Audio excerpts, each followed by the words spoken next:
The sound of clinking champagne glasses should have meant celebration, but that night, it was the sound of something breaking inside me. My parents stood in their perfect kitchen, smiling, their glasses raised. "Finally, she'll match her worth," my father said. I froze.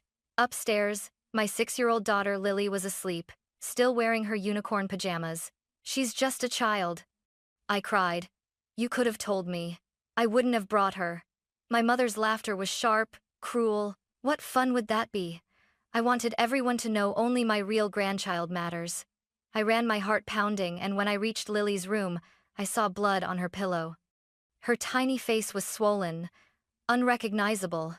My knees buckled. I screamed her name, but she didn't move. As I called 911, one thought burned through the horror. They didn't just break my child, they awakened something in me. It was supposed to be a weekend of laughter, balloons, and family photos. My brother David's daughter, Madison, was turning 7, and my parents had invited us all to their estate in Connecticut for the celebration. I almost said no. Deep down, I knew what it would be like: the forced smiles, the judgment, the endless comparisons between my life and David's. But Lily had never been to one of Madison's parties, and she'd begged me to go, so I gave in. The house looked like something out of a magazine: white pillars, trimmed hedges, everything polished to perfection. My parents greeted us with their usual detached warmth.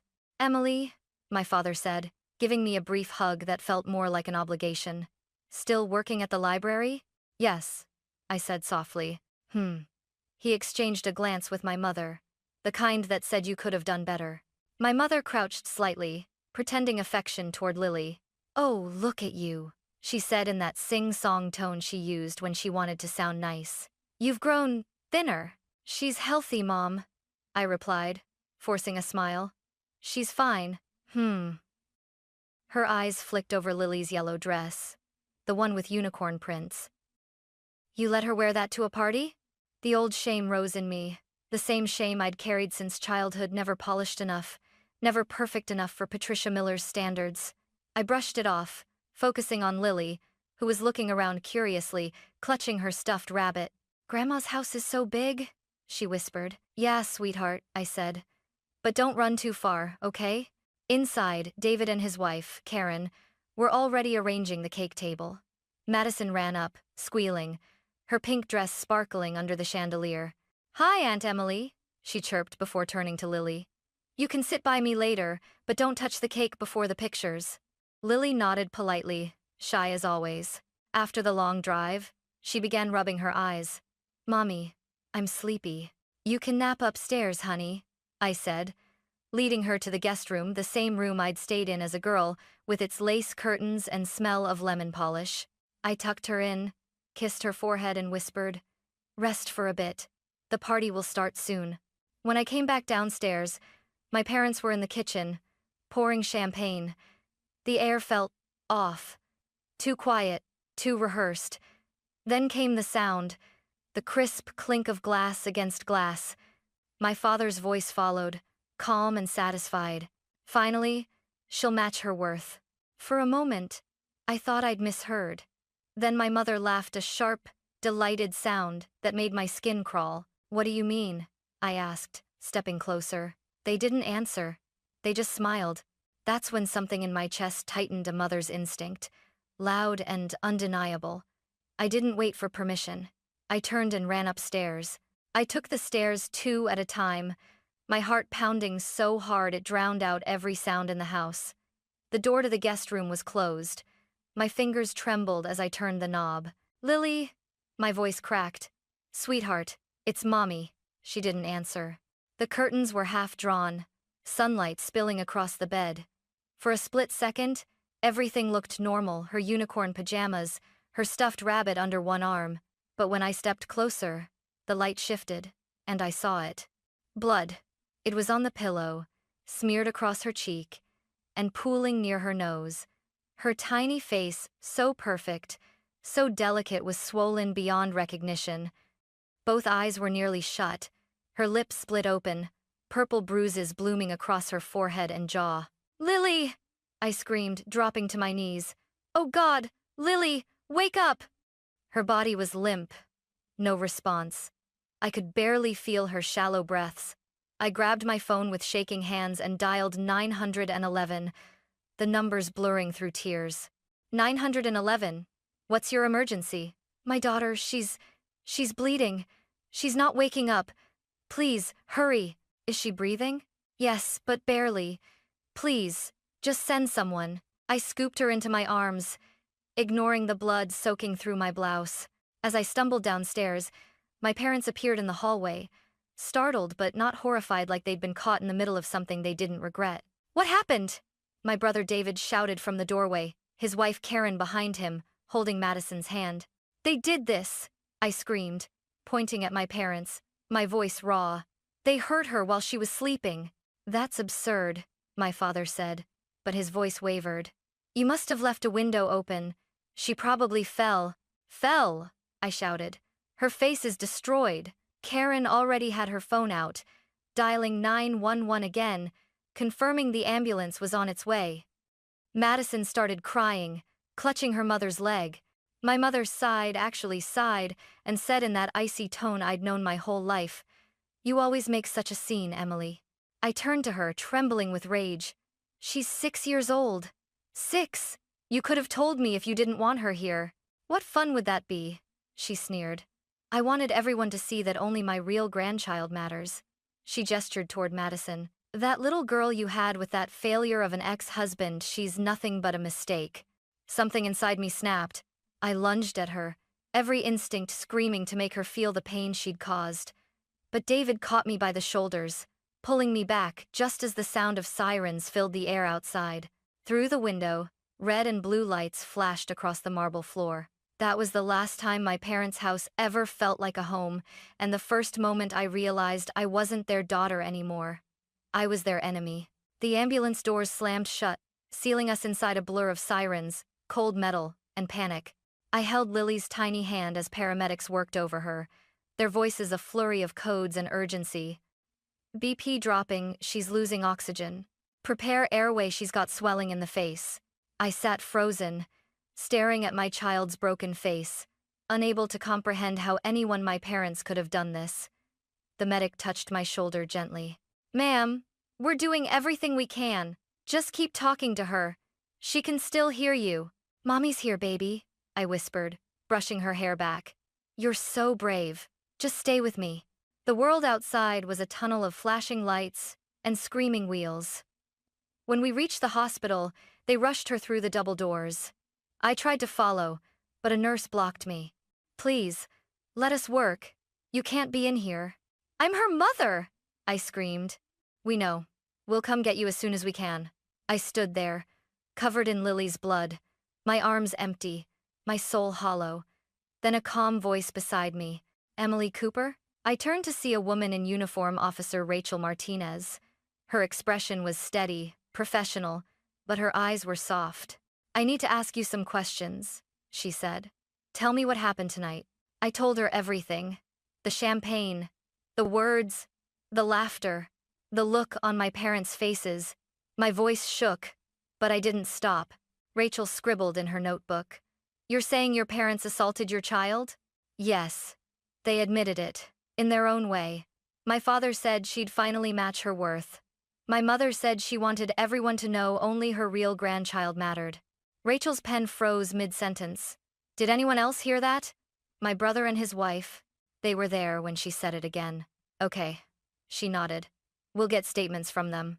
Through the glass wall, I saw the medical team moving quickly around Lily's small body. 4 machines, a blur of white coats. Every time someone yelled, "Clear," my heart stopped. Then my brother David arrived, pale and shaking. How is she? I don't know, I whispered. They're still working. He swallowed hard. The police? They're talking to Mom and Dad. Karen's giving her statement. They're pretending like nothing happened, Emily. Like you made it all up. I laughed, a broken, bitter sound. Of course they are. It's what they do best. A doctor pushed through the doors, pulling off his gloves. His face was grave. She's alive, he said quietly, but in critical condition. We're moving her to surgery. I gripped the wall to keep from falling. Can I see her? He hesitated, then stepped aside. For 5 seconds, just 5, I saw her pale face under the hospital lights. I kissed her forehead and whispered, "Fight, baby. Please fight." Then they wheeled her away, and I knew my life would never be the same again. The next 48 hours crawled by like a lifetime. I didn't sleep. I didn't eat. I sat in that sterile waiting room with my hands clenched around Lily's stuffed rabbit, its fur stiff with dried blood. Every time a nurse walked by, my heart stopped. When the surgeon, Dr. Sarah Williams, finally came out, her blue scrubs were splattered with crimson. "She's alive," she said softly. Those 2 words cracked something open inside me. We relieved the pressure on her brain, but she's in critical condition. The next 24 hours will decide everything. Mark arrived a few hours later, his face pale, eyes hollow. My ex-husband, the man my parents despised. "I came as soon as I got your call," he said, his voice shaking. Are they the ones who did this?" I nodded, tears spilling over. "They laughed, Mark. They actually laughed." He sank into the chair beside me, gripping my hand. "Then they'll pay. I swear it." Days blurred together. Machines beeped. Nurses whispered. I counted Lily's heartbeats through the monitor, terrified each one might be her last. Officer Rachel Martinez returned with updates. "Your parents are in custody," she said. "We've charged them with aggravated assault and child abuse. Depending on your daughter's recovery, that could escalate to attempted murder." The words made me dizzy. "Attempted murder," I whispered. "My parents." I thought of childhood birthdays, of my mother baking perfect cakes, my father correcting my posture before guests arrived. All those years, I thought they were strict, but now I saw the truth control disguised as love, approval weaponized like a knife. On the 3rd night, when the machines hummed steady and quiet, I felt movement. A twitch. Then another. "Lily?" I leaned closer, hardly daring to breathe. Her tiny fingers curled weakly around mine. "Sweetheart?" My voice broke. Her eyelids fluttered open, swollen, bruised, but alive. "Mommy?" she croaked, barely a whisper. I gasped, choking back sobs. "Yes, baby. Mommy's here. You're safe. You're safe now." The nurse rushed in, checking vitals, calling for Dr. Williams. "She's responsive," she said, smiling. Lily blinked slowly, her gaze unfocused. "It hurts," she whispered. "I know, sweetheart," I said, stroking her hand. "But you're so brave. You're going to be okay." Dr. Williams entered moments later, beaming. "This is excellent progress," she said. "She's a fighter." When they stepped out, I sat by her bed, tears soaking my sleeve. Her little voice broke the silence again. "Mommy, where's Grandma and Grandpa?" I froze. The question stabbed deeper than any wound. "They're not coming, sweetheart," I said softly. They did something very bad." Her brow furrowed. "Did they hit me?" I couldn't speak. I just nodded. She reached up, touching the bandage on her cheek. "Why?" That one word nearly shattered me. "Because they're broken inside," I whispered. "But you're not. You're perfect." And in that moment, I promised her I would spend the rest of my life proving it. 3 months later, I found myself standing in a courtroom that smelled like old wood, coffee, and fear. The words, "State of Connecticut versus Robert and Patricia Miller," echoed off the marble walls like a nightmare I couldn't wake from. My parents sat at the defense table, dressed in expensive suits, their expressions calm, almost bored. They looked more like guests at a charity gala than 2 people accused of trying to murder their own grandchild. When the judge entered, everyone rose. I did too, though my knees trembled. My daughter was home, still recovering, her jaw wired shut, and her nightmares constant. I told her I was going to make things right. Their lawyer, Richard Morrison, the same man who'd defended CEOs and crooked senators, opened with an easy, practiced charm. "Ladies and gentlemen of the jury," he began, "this is a tragedy. Yes, but not a crime. My clients are devoted grandparents caught in a web of lies, spun by a woman with a history of instability and resentment." His gaze flicked toward me. "A woman who blames her parents for her own failures." I clenched my fists so tightly my nails cut into my palms. When it was my turn to testify, the prosecutor, Rebecca Hayes, guided me gently. "Emily, Can you tell the court what you heard in the kitchen that afternoon? I swallowed hard. My father raised his glass and said, "Finally, she'll match her worth." And what did your mother say? She said, "I wanted the whole family to know only my real grandchild matters." Rebecca nodded. And who was she referring to? Madison, I said quietly, glancing at my brother. David's daughter. The defense objected, speculative, but the judge allowed it. Rebecca continued, "What did you do next?" I ran upstairs to check on Lily. I found her unconscious, bleeding. Her face, my voice broke. Her face was destroyed. Several jurors shifted uncomfortably. One woman covered her mouth. Morrison rose for cross-examination, voice slick as oil. "Miss Cooper, isn't it true you've struggled financially since your divorce?" "Yes, and that your parents refused to support you?" "They refused to control me," I shot back. He smiled faintly. "Control? Or help? You left law school, married a mechanic, and when that fell apart, you blamed your parents. Isn't that right?" "I blamed them for trying to destroy my child," I said sharply. "Not my life. And for—" He didn't flinch. "So, in your grief, isn't it possible you imagined what you heard? That perhaps your father's comment about worth referred to something else?"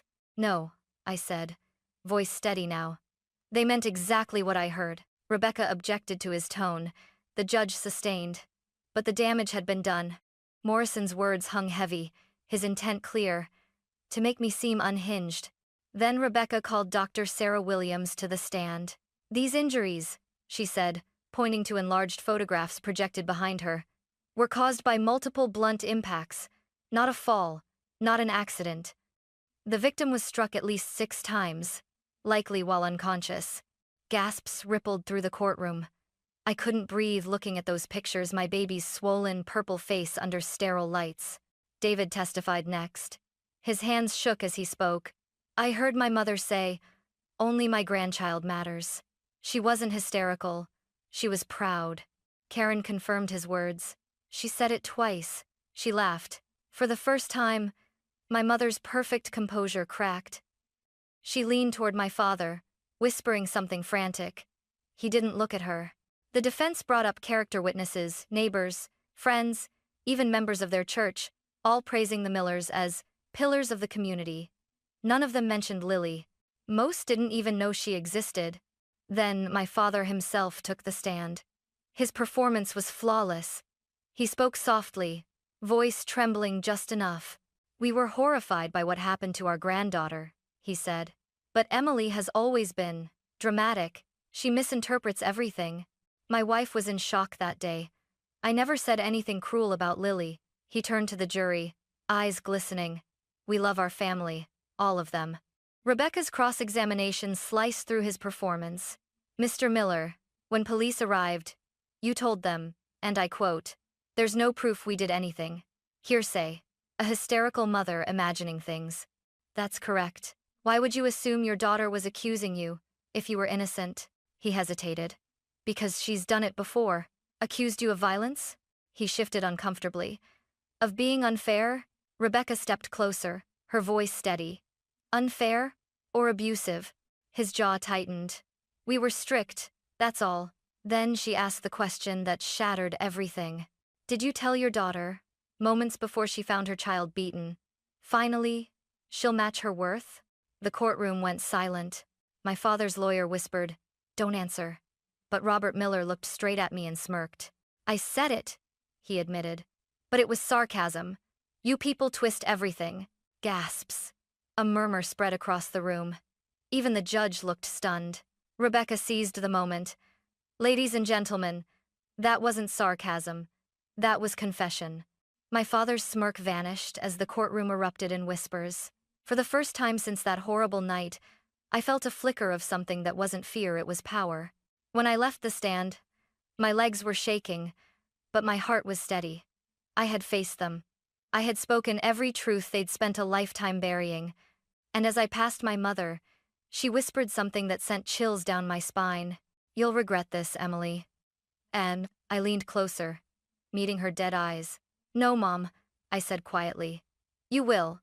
The next morning, the headlines read, "Respected Couple accused of beating daughter's testimony shocks court.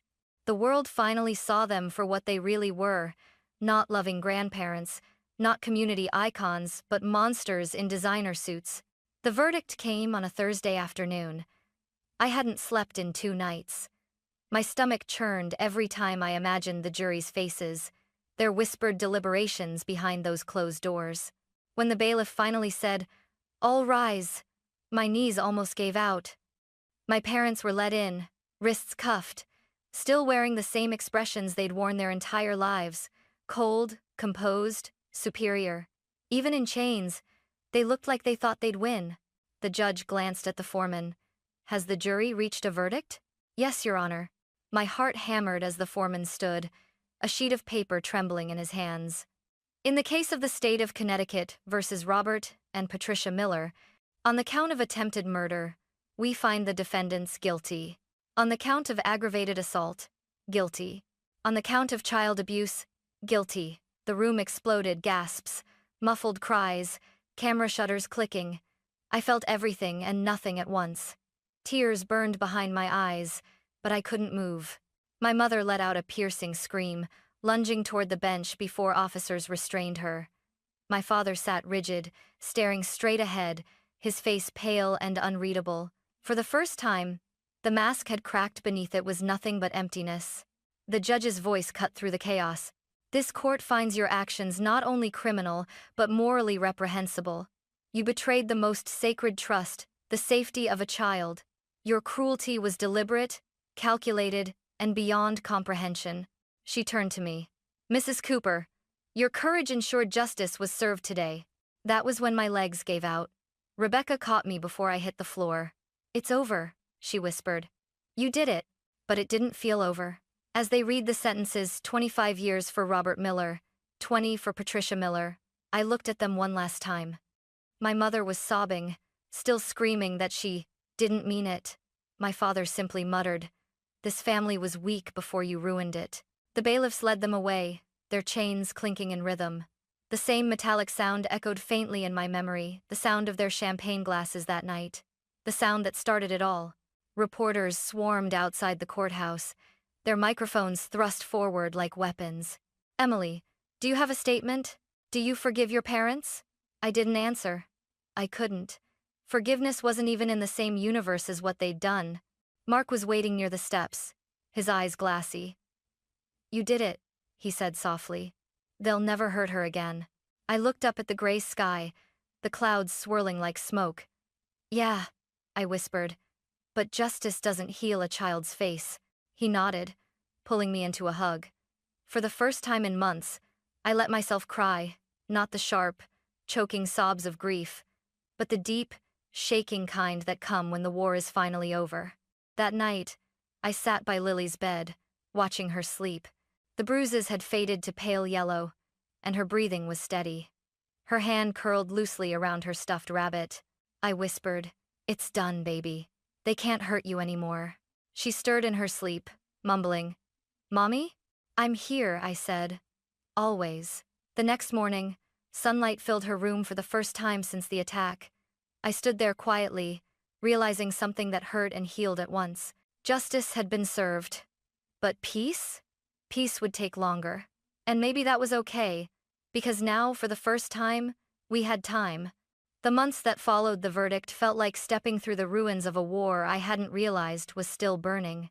Justice had been served. Yes, but every day, I woke up to the reminder that some wounds don't fade with a gavel's echo. Lily's recovery was a slow, fragile miracle. Her jaw was still wired shut, so she spoke through tiny notes scribbled on pink paper or soft hums against my shoulder. Her left eye had permanent nerve damage, and she flinched every time someone raised a hand too quickly. Even hugs made her tense at first. Her therapist, Dr. Rachel Martinez, worked wonders. Every Tuesday and Thursday, we sat in a soft-lit office filled with toys and books, and Rachel helped Lily build her courage back piece by piece. "Children are resilient," she told me once after a session, "but she needs to feel safe again. Consistency, love, and patience, those will heal her more than any medicine." Safe. That word haunted me, because the people who were supposed to make me feel safe, my own parents, had been the ones who destroyed it. I started therapy too. Rachel insisted on it. Trauma runs in families, Emily, she said gently. If you don't process this, the fear will shape how you love her. She was right. Some nights, I'd wake up gasping from nightmares, seeing flashes of blood, hearing the sharp clink of champagne glasses. Sometimes I'd walk into Lily's room just to make sure she was breathing. She'd open her eyes, groggy, and whisper, "I'm okay, Mommy." Mark stayed close through it all. Not as my husband, that chapter was over, but as a partner in survival. He took time off work to help with therapy visits, doctor appointments, even school drop-offs. One night, after putting Lily to bed, he said quietly, "You know, she looks at you like you're the safest place in the world." I smiled weakly. "I just wish I'd protected her sooner." "You did," he said. "Maybe not in time to stop the pain, but you never stopped fighting for her. That's what she'll remember." My brother David called often too. He'd cut all contact with our parents after the trial. Madison even sent Lily handmade cards. "I'm sorry, cousin. I hope your face feels better soon." Those simple words made Lily smile for the first time in months. Financially, things were hard. Hospital bills, therapy, and missed work piled up fast. But the restitution order from the court finally came through. My parents' assets, the mansion, the cars, the investment accounts were seized and liquidated. Every cent went into Lily's recovery and her future. I didn't want their money, but I took it for her. One day, while folding laundry, I found Lily's old drawing tucked in a pile of books. 2 stick figures, one big, one small, holding hands under a bright Sunday. Above it, in shaky letters, she'd written, "Me and Mommy are safe now." I sank to the floor, holding that paper against my chest, and sobbed. It wasn't the kind of cry that came from pain, this time it was release. Because she was right. For the first time in my life, we were safe. And safety, real, unconditional safety, was something no verdict could ever give, but love could rebuild. Piece by fragile piece, that's exactly what we were doing. 2 years passed before I realized how far we'd come. The scars on Lily's face had softened into faint silver lines, the kind you had to look closely to see. Her laugh had returned lighter now, unguarded though sometimes. When thunder rolled at night, she still crept into my room clutching her stuffed rabbit. We'd moved to a small house by the lake, far from Connecticut and the ghosts it held. Mornings smelled of pancakes and lavender instead of antiseptic. On the good days, I could almost forget that I'd once watched my parents led away in handcuffs. Almost. One afternoon, Lily's third-grade teacher, Mrs. Peterson, called me in for a conference. I felt that familiar knot of worry in my chest. "Is she okay?" I asked the moment I walked in. Mrs. Peterson smiled and handed me a sheet of lined notebook paper. "She's more than okay. I just wanted you to see this." Across the top, written in Lily's careful handwriting, were the words, "My hero." My mom is my hero because she never gave up. When bad people hurt me, she made sure they couldn't anymore. She reads to me when I have bad dreams. She tells me I'm brave, even when I feel small. I want to be like her when I grow up, kind and strong and safe. The words blurred as tears filled my eyes. I had spent years wondering if my daughter would remember the horror of that night, if she'd forever see herself as the broken child, lying bloodied on a pillow. But this was what she remembered. Love, not pain. Mrs. Peterson placed a gentle hand on my shoulder. "You should be proud, Emily.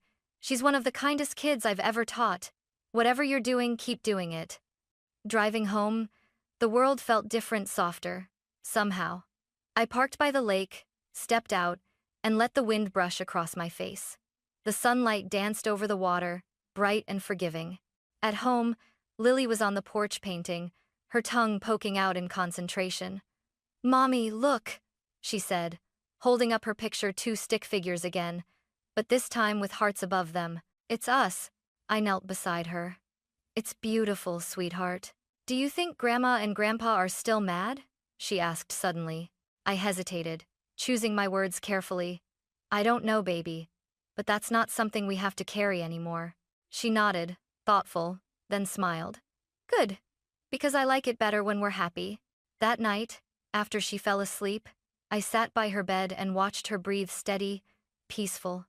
The soft glow from the nightlight traced the faint scars on her cheeks like constellations. And for the first time, I didn't see damage.